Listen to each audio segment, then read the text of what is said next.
On attend des décisions localisées sur les foyers les plus actifs de l'épidémie, Marseille et Bordeaux notamment.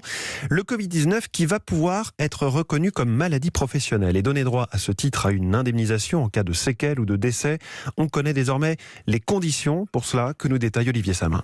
Il y a deux régimes distincts. D'abord celui des soignants et plus largement tous les personnels mobilisés dans les hôpitaux, les EHPAD, ainsi que dans les structures d'aide à domicile. Pour eux, c'est simple, s'ils ont développé le Covid-19 dans une forme sévère, la reconnaissance comme maladie professionnelle sera automatique. La forme sévère, c'est quand votre état a nécessité une oxygénothérapie. Pour tous les autres salariés, on pense notamment à ceux de la grande distribution et du transport routier qui ont continué à travailler pendant le confinement et qui ont contracté la maladie à cette occasion.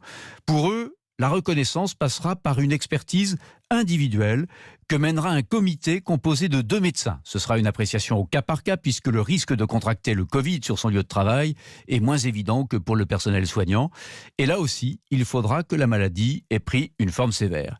Ça fait plusieurs semaines que la Caisse nationale d'assurance maladie a ouvert une plateforme dédiée au dépôt des demandes et plusieurs milliers de demandes sont déjà arrivées. Olivier Samin pour Europe 1.